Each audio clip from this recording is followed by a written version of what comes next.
Welcome back to another video, guys. Prep has begun a little earlier than planned. Off the back of the last video, you saw the in-person check-in with Jace. Later had a call with Cal and we've decided to press a green light. Feel we're big enough, we have enough muscle, we've done enough in this off season, we manage reverse superbly well, body composition's held relatively good. I've had the family here all week last week, so enjoyed a little bit of, let's say, off-plan eating. Feel a little bit softer at the minute, so I want a good couple of days cracking the whip. First check-in of prep is on Monday, just to improve and tighten up that midsection, but we're starting off on 3,500 calories training day, 3,000 calories non-training day, 20 minutes of cardio, fasted state, every single day of the week, 7 days a week. And the minutes don't start till we hit 120 beats per minute. So a lot of people who do cardio and they just don't really target heart rate. The minutes do not begin till my heart rate is consistently above 120 beats, and it needs to stay there. If it drops out, the minutes get taken out. So it's about intensity, treating cardio like training. We've got the meals set up already here. Everything's locked and everything's loaded. I feel towards the back end of the off season, I lost myself a little bit. Productivity with work went down, productivity in the gym went down, self-confidence definitely dropped. So for me, this is where I find my groove and I feel I'm more productive and I'm a better athlete in a prep. So I'm excited to kick this off. We're gonna head to the gym, talk you through the push session. We're meeting Ollie down there, so it's gonna be a big one. But as you can see, I'm not playing any games. We have 2 meals here. We've already had meal 1. We'll run for a full day of eating at 12 weeks out next week. So we'll cover all that top to bottom and we'll dive into detail if people want to understand kind of the anabolic stack and what that looks like. Comment in the video in the section below. But let's head to the gym and let's get after it. And by the way, no more taxis. We got the car, thankfully. Persistence pays. We was relentless and we managed to get a deal on it. So we got the CLA 45 AMGS, 410 brake horsepower. Sounds nice as well. So obviously the roadmap changed a little. We always planned to do Amateur Olympia in Spain, but I wasn't sure I was going to be ready because the original landscape was to keep pushing the off season till the end of March, have a clearance in April, which wouldn't have left me enough time to do the show that I essentially want to do and the show that I want to turn pro at, which is the Amateur Olympia. So for me now, there's always going to be a doubt in your mind whether you've done enough or you've pushed yourself to your limit. But I think for me, I'm always questioning. Like I started last prep at 90. 92.5, 93. I did have highs of like 95, but I was incredibly soft, so like that pre-prep phase was important last year. I've not had that this year, but I have spent the last 4 weeks at the same weight. So in terms of solidifying the new tissue on the frame, it's mine and it's going to stay there. So I'm 3 kilogram up from last prep. I'm in better body composition. I have a lot more muscle everywhere and I'm a lot more balanced, but part of me does think, should I have pushed for an extra 4 weeks? Should I have not? But I think mentally, if I review it, would I have been the best version of me in those final 4 weeks of the off season? No. I don't think that have been productive. I think the rate of gain would have just been chasing a number on the scale, and therefore realistically that 100 kilogram may not have been as good as my 95, 96 kilogram now. It was just chasing that number, and I think within an off season sometimes you can become obsessed with the number on the scale and lose sight of the visuals and how you actually look and how you feel and how you're performing, which are the key indicators of the success of the off season. So I think we pulled it at the right time, but there'll always be a little bit of doubt of should I have pushed a little bit more, should I have given it a little bit more time. But the truth is I'm ready now and I feel ready to go into a prep. I'm more productive with everything, work, training, routine. So you will never truly know till the 1st and 2nd of June to see if we've got that pro card in his hand. But if we haven't, there is a plan B as always, and we've got a run of shows with a gap of like 14 days in between each one. So I guess we'll see. Nervous, excited, ready, but let's see. Always fucking talking, this guy. Trying to train. I'll definitely come if you compete. Don't know if I'd have the minerals to do it by myself. Wow, turn up on your own? Yeah. Nah, I'd come. I might even do the show. So we've never actually ran through this initial session on YouTube. So it's a shoulder focus session here essentially. We start off with laterals before going into our main pressing movement. So I'm going to run through the volume, how the setup is essentially looking. Within a prep, it's so important now to adhere to the training program. In the off season, complete transparency, I've been training and enjoying it and moving odd pieces of kit out and in. Now I'm dialed in, the attention completely shifts to numbers, performance based. And arguably you'd say, well, if you'd have done that in the off season, you made more progress, but I knew roughly where I was at. So now it's about about just doubling down on the consistency, making sure that everything is logbooked. There's no logbook out, but I'm using rep count to log my lifts, and everything now is going to be about performance-based. I ain't getting weaker on this prep. There's not a chance. Maybe in the final few weeks, but these next 4 weeks is going to be fucking the best performance you've ever seen from me on this channel, so lock in.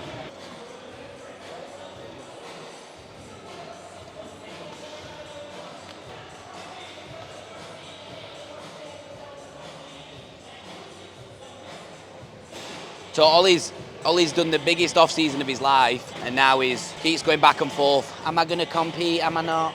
Look at the size of him. Men's physique's downsizing now. He's good looking. He fits the criteria, but... What's your first show? My first show is Amateur Olympia, Spain. I need to just get on that and give you a good beat. There's having self-belief in yourself, and then there's been a fucking idiot thinking that he'll beat me. That's a classic example of being an idiot. No, he's good. He's very, very good.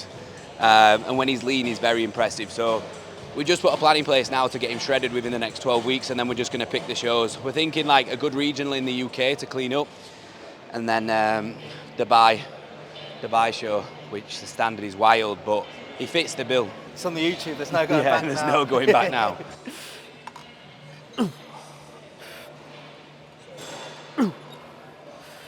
Three more, one, come on. Two more, up, two, one more, come on.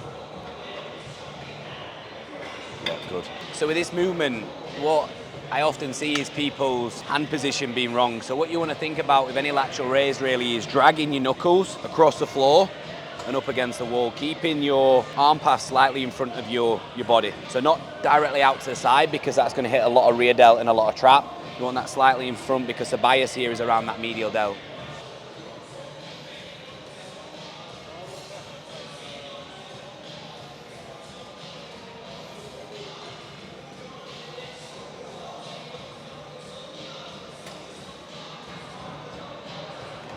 Oh.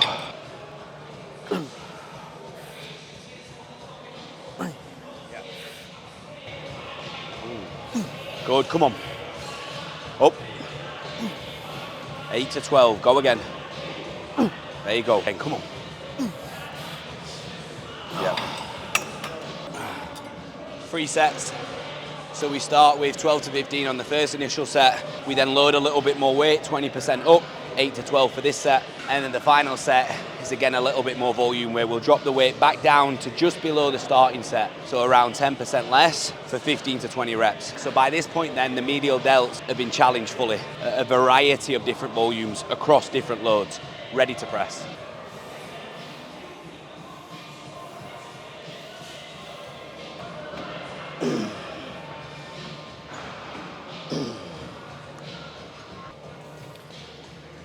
Fucking smoked Jace, man.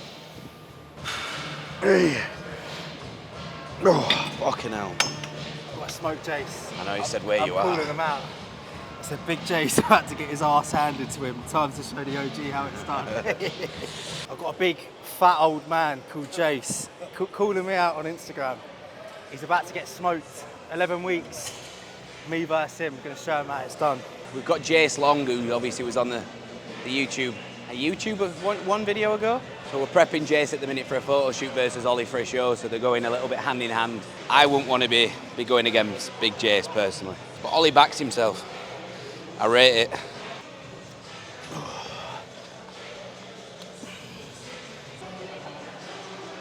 Come on.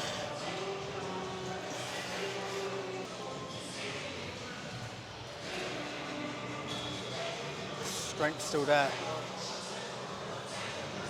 Easy work still. Hey, 2 more.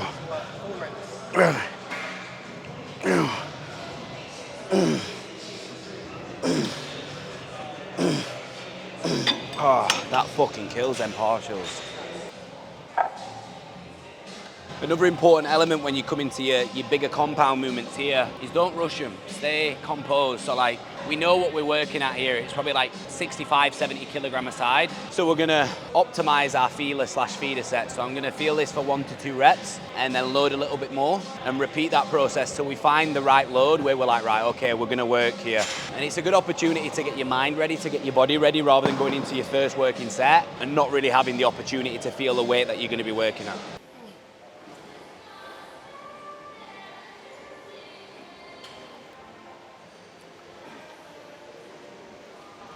Oh. Oh, one more. Oh, fuck it, I'll take another one more.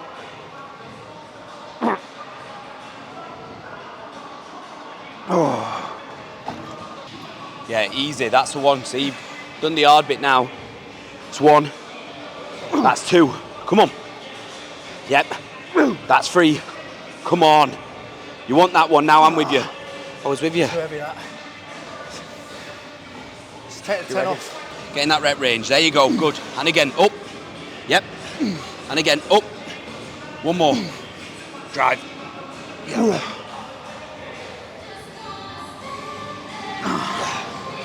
So with the Prime kit, if you're a complete beginner, or even you've been training for a decent amount of time, you don't need to worry about challenging the range on the short end, the mid or the end. This is just directly working you within a different range. So it can challenge you more in the length end or the short end. So basically the bottom or the top. Or you can load it in the mid peg, which is just going to take you through the full range of motion, and the challenge throughout that full rep is going to be the same. Versus if you place it at the bottom or the top, it's going to challenge you differently at the bottom end or the top end, dependent on where you bias it. But far too many people and far too many newbies within the gym environment are looking at this kit and thinking, oh, it's going to make a world of difference by using the top peg. It's not. Just put it on the middle peg if you're a newbie. The reason we're challenging it more on the top peg now is because we've just absolutely tanked ourselves on the mid-range.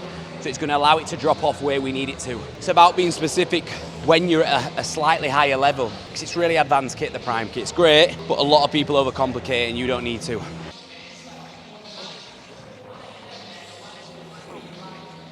Let's go. 5, 6, let's go. 8, let's go. Fully extend. Get it. You've still got more. Go failure, go failure. One more, one more.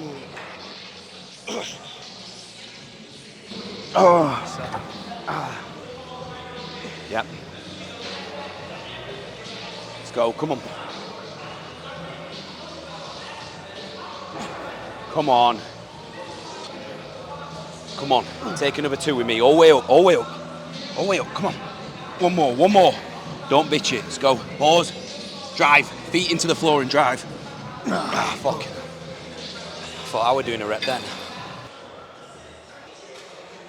So exercise number 3, we've got the high incline Panata now. So we're gonna operate and run off 2 sets, one 6 to 9, one 9 to 14. So a loading set where we're gonna primarily load majority of the load with slightly less volume, and then the back off set we'll strip it back 20%. But the big emphasis is on the upper shelf, the upper clavicle. Again, that's where I needed to work on. When I came in really lean last time, I've always had a super big and full chest, but it appeared that I just needed a little bit more thickness, a little bit more density, and just a little bit more tissue. And we've definitely got that this year. So the program is staying exactly the same from the off season into the prep, and that's such an important element. So many people start a new phase, and yeah, when you come out of a dieting phase into an off season, it's always good because you've created that perfect blank canvas to understand where you need to prioritize your needs analysis for your next mesocycle. But within an off season into a diet, that's where you've got your data, so why lose it all? So the same exact training program will be ran from now, from the start of the off season to now, all the way through to the competition.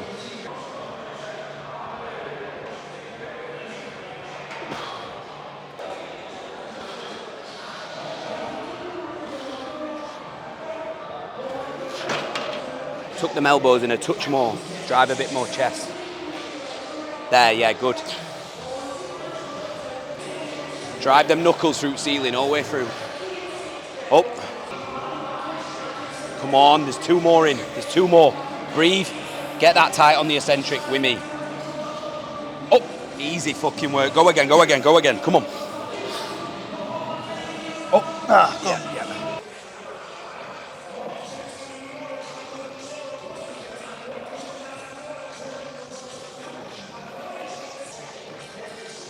Let's go, rep it out. Easy, still there, still there. Get it. Still there, still got reps. Yep. Fucking hell. Pump covers off.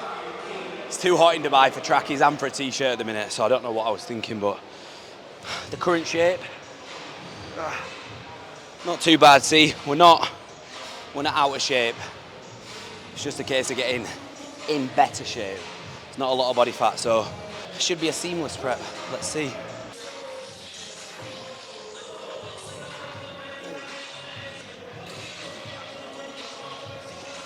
Oh. Let's go. Don't bottle it, come on. Get it, still there. Aggressive, get it, still there, still there. Drive it, still there. One more. Get it, get it all the way up. Drive it all the way through. Yep. The bird. Yeah. I'll give it a go, innit? A couple of beers later, should be happening. In an off season, I know the mission's the same, but I just lose the sight of the end goal because I fucking hate how I look and I hate how I feel. Sort of bodybuilding now sounds right to me. Yeah, it sounds appealing, doesn't it? But that's the hard thing about bodybuilding. You've got to be good at both. Yeah. And we're not. Around, we're good at the dieting side, but we've not done a bad job, mate, at the off seasons. And I think we just don't want to lose that aesthetic look. And we're on the verge. An off season's not a goal like you think, oh. Whereas stepping on stage, you think, got to go. So now that we've hit the upper portion, we're still going to continue to do that, but we're just going to do a low incline Smith press now. So this allows us to add a little bit more volume to the upper chest. We're going to hit 3 sets, 8 to 12 here. So not your typical loading set and back up set, it's just pretty much straight sets of 8 to 12. And we've put this in fresh 2 weeks ago, and there's a lot of good flat presses, there's a lot of good low incline presses. But for me, in terms of mind to muscle connection, in terms of being able to throw a shit ton of weight on it and keep that control, it's the best one. So that's why we're running with that. It might not work for you. You might prefer a different machine, but for me and Ollie at the minute, we've got a good connection with this. So we're gonna run this up.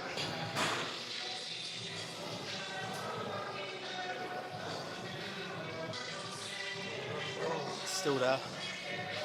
Still there. Right. Yeah. The only bit I don't like about that is then having to and then need to rack it. Yep. Come on. There you go. Oh. Yep. All you. Yep.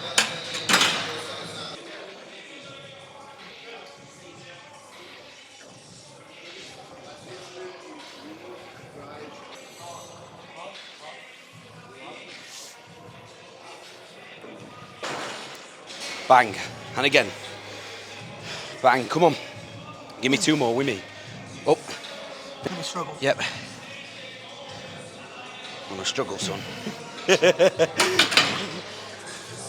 Love watching you struggle.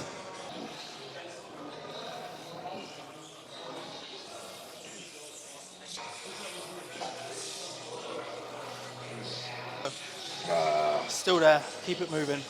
Keep it moving. All the way up. Elbows across your chest. Yep. Fuck me.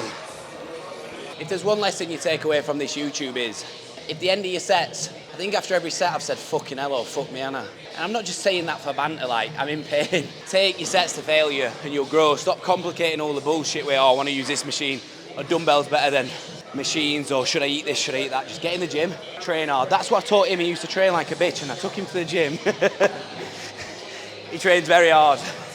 He shows me about the pain threshold. Final chest movement of the day, which is a prime pec deck fly. So what we want to do here really is completely take everything out of the chest. We put this on the setting number 2, where it's a little bit more challenging in the shortened position. So really what we're trying to do is spend as much time in the contractile position as possible, because that's going to drive maximum blood flow. Keep the tempo really on point. So a really strict 3-second eccentric, 1 second pause to take everything out of the pec in the lengthened, 2-second concentric and 2-second pause. And again, hitting a slightly higher volume, 3 straight sets to 12 to 15. By the time this set's done, the chest is done. So the volume here is perfect. Then we'll move on to some triceps.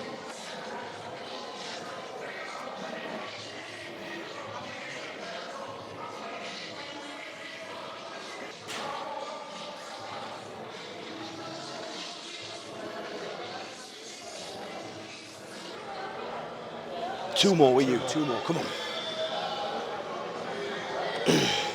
Fucking hell. Get it, all you. Easy, get it, all you. So we're gonna put a stake on this YouTube video today. If you don't see this guy on stage this year, he's a fucking bitch. His arsehole fucking way. Because he's done all the hard work. He's gone from being a lifestyle client / coach, built a ridiculously good business with fucking hundreds of results now. But he is very good looking as well, but as am I. And I'm like a fat little chode at the minute. But he should. For me, you've always got to do stuff in life that pushes you out your comfort zone, and I know full well the natural next step of progression for him within his personal brand, his career, is to step on stage. Whether he continues to do that's a different matter, but I'll make sure that he does. As a coach, that's what you've got to do, push your clients to do things that they might not want to do to come out the other side smiling.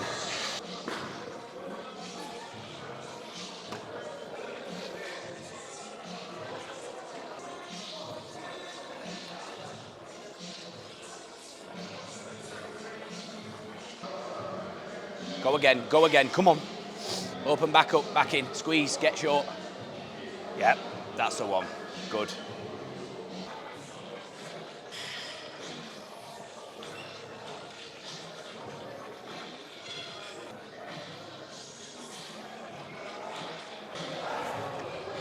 Get it in. 2 more. 1 more. All you, get it. Chest is fucked.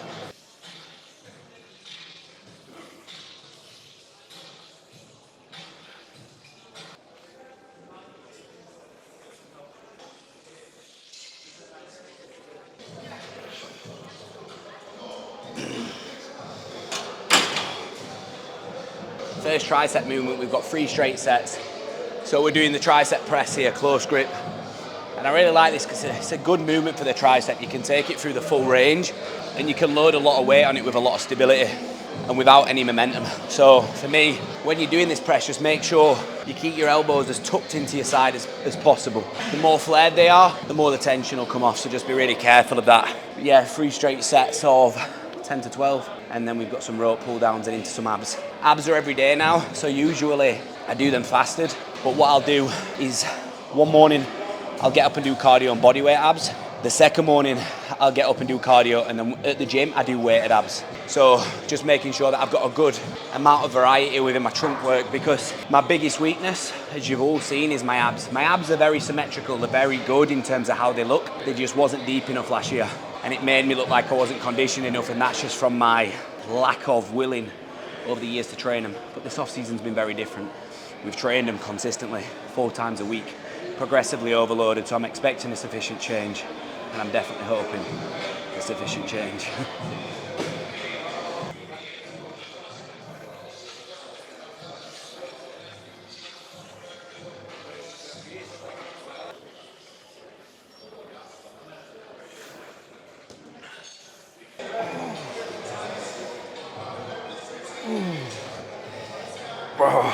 Fuck.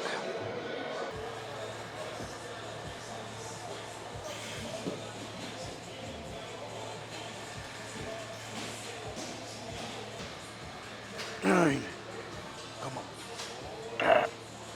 Fuck. 1, 2, 3, 4, 5, 6, 7, 8, 9. Give me 2 more.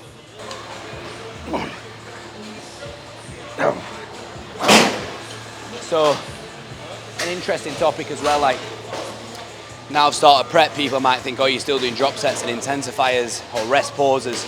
That was just a rest pause there, 10-second rest when I failed and then back in again till failure. So at the minute, yeah, of course I am. I'm 12 and a half weeks out, food's still at 3,500 and 3,000 on a non-training day. If anything now, because my energy balance is going to shift, I'm not going to be digesting as much food. Thermic effect of food is not going to be requiring as much energy to digest those nutrients. So if anything, my performance over the next 3 to 4, 5 weeks should improve. despite output increasing. So of course I'm going to take the rest pause sets like that and the drop sets. Who are you laughing at? Cool story, bro. Whoa. Cool story, bro. He's a fucking idiot, him. Just remember, we've got a wager on him if he competes or not. He'll wake up in the morning, he might not get out of the Cheesecake Factory this week.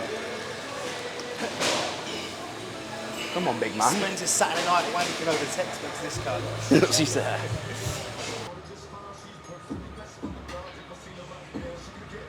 This is the current starting position for prep. 96 kilogram on the button versus last prep in 2023, 93. Significantly better body composition, more muscle, weak areas have been brought up. Current food is 3,500 training day, 3,000 non-training day. We're hitting 20 minutes of cardio 7 days a week with 10,000 steps. Let's run it up. It's about to get tasty from this point onwards, so strap in. So that's the current look, guys. Obviously, world of difference in comparison to last prep. Still a lot of doubt. Obviously, you've seen a slight increase in confidence, but still a lot of doubt whether I will be good enough this year. The standard's nuts. Men's physique's a popular category now, and everybody's gunning for the pro card, so I guess we'll see. But we've got another week here in Dubai. I'm ready for home a little bit now. I miss my family, so I'm going to head back to the UK. I'm not going to do the full prep in the UK though. I've got like 2 weeks. I've got one of my best friends and one of my great clients' photo shoots. I'm nipping back for the Arnolds, and then I've also got a team photo shoot for New Gen, so we've got a lot of photo shoots across March and April. I'd love to be at them all, can't unfortunately, but I'm going to try and get to as many as I can. And then back here in April to get the head down. Majority of April, majority of May, and then back end of May we'll make the transition from Dubai into the UK, into Alicante to get my feet up in Spain and get prepped for that peak week. So as you can see, we're not playing any games, the tone is set. You've seen the messy off season, and now you see the glory hopefully. So next video we're gonna see what we think to the nutrition and the setup of what I'm eating, and we'll dive into detail of that on a TD. But yeah, strap in guys, and I'll see you in the next one.